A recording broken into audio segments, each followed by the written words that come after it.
A few months ago, I published a series of articles regarding AI development tools like Cursor and Aider, and my goal was to try to build simple ticketing software. And then after I struggled with that, I tried to build simple knowledge-based software. And that was also a struggle, and the latest article had me trying to build playwright tests using Cursor. That was also a challenge. A few months have gone by, and people are saying the tools are getting better and better.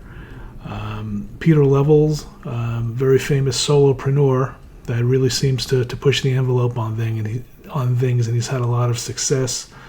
He recently created a flight simulator game in his browser using nothing but Cursor, and continuing to evolve and take off, and he's selling advertising, and I believe he's up to making $1 million a month on this thing. And I have seen a lot of people with smaller projects have a lot of luck. When I really tried to make some type of useful SaaS application, for example, I really couldn't get very far. My goal was to see if I'm not technical and I'm not a developer, can somebody just push AI to make an application? And I think the general consensus as of a few months ago was it's a great starting point.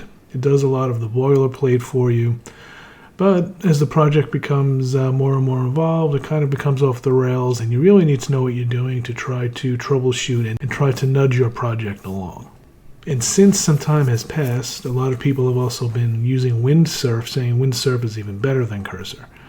So today's goal is to take some of the lessons that I've learned before, try to use Windsurf to create a simple knowledge-based application.